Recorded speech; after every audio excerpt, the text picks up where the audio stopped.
जय हिंद साथियों, स्वागत है आप सभी का आपके अपने YouTube चैनल पर। और मैं आशा करता हूं कि आप सभी पहले से बड़े होंगे, अच्छे होंगे। तो पिछले पार्ट में हमने जाना है कि विश्व की प्रमुख जो जनजातियां हैं वो कौन कौन से क्षेत्रों में निवास करती है, और आज उसी कड़ी को आगे बढ़ाते हुए हम उसके बारे में कुछ और ज़्यादा जानने की कोशिश करेंगे। तो हम पढ़ रहे हैं अब एस्किमो जनजाति के बारे में। एस्किमो का जो शाब्दिक अर्थ होता है वो होता है मांस खाने वाला। और ये जो एस्किमो जाति के लोग हैं वो रहते हैं आर्कटिक प्रदेशों में। आर्कटिक प्रदेश जो कि ध्रुवीय क्षेत्रों के अंतर्गत आते हैं। अब इसी के अंतर्गत ये 4 जो मुख्य प्रदेश है वहाँ पर रहते हैं। और वो कौन कौन से हैं वो भी मैं आपको ट्रिक के माध्यम से याद करा देता हूँ। तो मैंने जो ध्रुवीय क्षेत्र है वहाँ पर रहने वाले लोगों के लिए एक ट्रिक बनाई थी कि आप ऐसा किया करो, समय समय पर एक दूसरे को कूट दिया करो, जिससे कि 3 जनजातियाँ निकली थी। अब इसी ट्रिक को इसमें आजमाएंगे अपन। वो कैसे कि कूट दिया करो। जब एक दूसरे को आप क्या किया करो, कूट दिया करो। जब अपने को कूटता है तो हम क्या करते हैं, कोई कान्हा को याद करता है, कोई साईं को याद करता है, कोई अल्लाह को याद करता है। लेकिन हम सब रहते कहाँ हैं, धरती पर रहते हैं, लैंड पर रहते हैं। और हमारी जो लैंड है वो कैसी है, ग्रीन है। तो इससे अपन 4 प्रदेश निकालने वाले हैं। और वो कौन से हैं, कान्हा से निकालेंगे कनाडा, साई से निकालेंगे साइबेरिया, अल्लाह से निकालेंगे अलास्का, और धरती कैसी बताई थी मैंने, ग्रीन, तो उससे निकालेंगे ग्रीनलैंड। यानी कि ये जो 4 प्रमुख प्रदेश है वहाँ पर ये रहने वाली जनजाति है। अब आगे अपन बात करते हैं कि इनका जो दिखावट है इनकी वो कैसी है, इनका रहन सहन कैसा है, और इनके जो आखेट करने के तरीके हैं वो कौन कौन से हैं। ये जो एस्किमो जो लोग होते हैं ये इनका चेहरा सपाट और चपटा होता है। क्यों होता है, क्योंकि इन्होंने एक दूसरे को कूट दिया था, इस वजह से। उनका जो कद होता है वो नाटा होता है, यानी कि छोटे मझले कद के होते हैं। और जब किसी को कूट देते हैं ना हम, तो क्या करता है वो हमारी तरफ तिरछी तिरछी नज़रों से देखता है और कहता है मैं तेरा बदला लूँगा, इसी भावना से। लेकिन फिर भी एक खासियत कि ये सहज और सरल स्वभाव के होते हैं। इनका शरीर हष्ट पुष्ट होता है, कूट दिया फिर भी सरल और सहज बने रहते हैं। अब मैं बात करता हूँ कि कौन कौन से आखेट अपनाते हैं। ये ऋतुओं के हिसाब से अलग अलग आखेट करते हैं। शीतकाल में अलग आखेट करते हैं, बसंत काल में अलग करते हैं, और ग्रीष्म काल में अलग तरह का जो आखेट है ये अपनाते हैं। तो हम पहले बात करते हैं शीतकालीन आखेट। शीतकालीन आखेट जो है इनका 2 प्रकार का होता है। एक तो मऊपाक होता है और एक होता है इतुरपाक। तो हम पढ़ लेते हैं मऊपाक। मऊपाक क्या होता है कि इसके अंतर्गत एक बर्फ के अंदर एक गड्ढा बनाया जाता है और उसमें हड्डी डाल दी जाती है, और एक व्यक्ति दूर बैठ जाता है और उसके पास एक हार्पून नाम का एक हथियार होता है, वो उस व्यक्ति के पास होता है।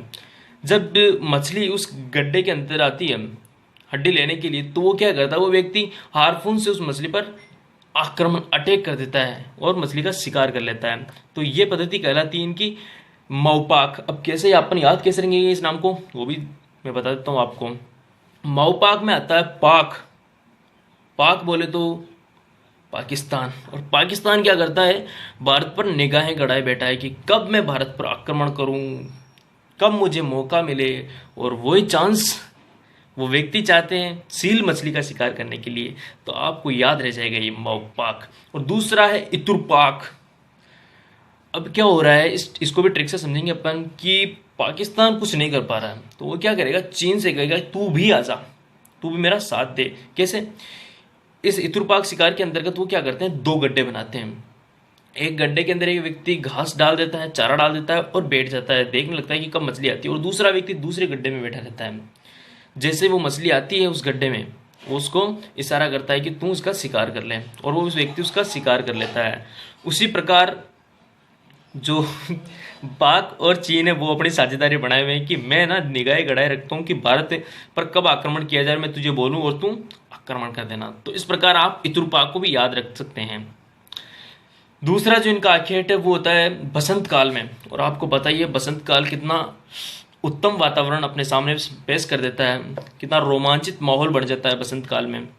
और इसी से अपन याद रखेंगे उत्तम से उत्तोक, यानी बसंत काल में जो ये शिकार करते हैं उसे कहते हैं उत्तोक, और ये करते हैं कुत्तों की सहायता से।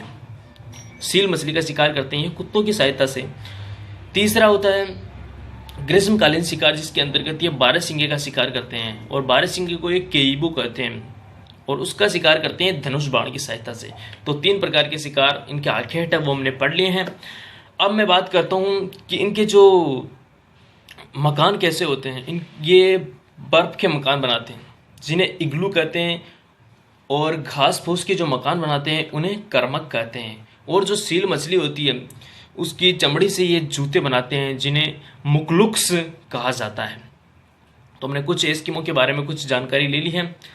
अब इनके वस्त्रों की बात की जाए तो स्त्री और पुरुष जो होते हैं वो एक समान वस्त्र पहनते हैं। हारपून आपने जान ही लिया है, इनका एक हथियार होता है।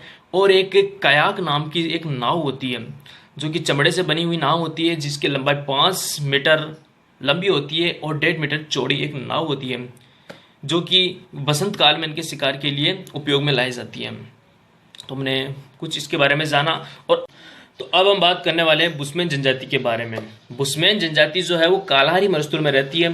जैसा मैंने आपको पिछले वीडियो में ट्रिक से बताया था कि कालाहारी मरुस्थल में क्या होती है घास, और घास को इंग्लिश में क्या कहते हैं, बुश।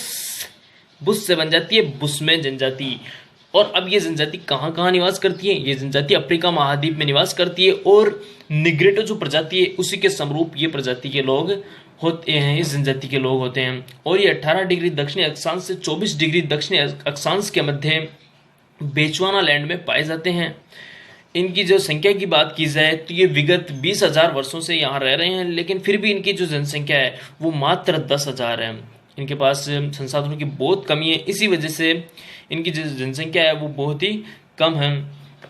ये लोग अपनी प्यास मिटाने के लिए एक तरबूज का इस्तेमाल करते हैं, तरबूज का उपयोग करते हैं, और उस तरबूज को इनकी स्थानीय भाषा में त्यामा कहा जाता है। इनके वस्त्रों की बात की जाए तो स्त्रियों और पुरुष लगभग समान ही वस्त्र पहनते हैं, लेकिन इस स्त्रियों के लिए कुछ विशेष वस्त्र होते हैं, चोंगा जिसे क्रोस कहा जाता है इनकी भाषा में। और इनके जो अल्पकालीन गांव होते हैं ये वैसे कहीं स्थायी रूप से नहीं रहते हैं, और रहते हैं भी तो इनकी 8-10 झोपड़ी ही होती है, और उसका जो गांव होता है छोटा गांव उसे वेर्ब कहा जाता है। ये प्रकृति पूजक होते हैं, पूर्व में सूर्य की पूजा करते हैं, और पश्चिम की बात की जाए तो चंद्रमा की पूजा करते हैं। लेकिन ये प्रेतात्माओं में विश्वास करते हैं, जादू टोनों में विश्वास करते हैं, और उसी विश्वास के कारण एक देवता होता है इनका ओझा, जिसको ये ऐसा मानते हैं कि उस देवता की पूजा करने से ये बीमारियों से मुक्त होते हैं। ऐसा इनका मानना है। अब हमारा जो अध्याय है उसमें 2 जनजातियाँ और बची है, भील और गोंड। आशा करता हूँ आप खुद ही उन्हें पढ़ने की कोशिश करेंगे। इसी के साथ जय हिंद, जय भारत।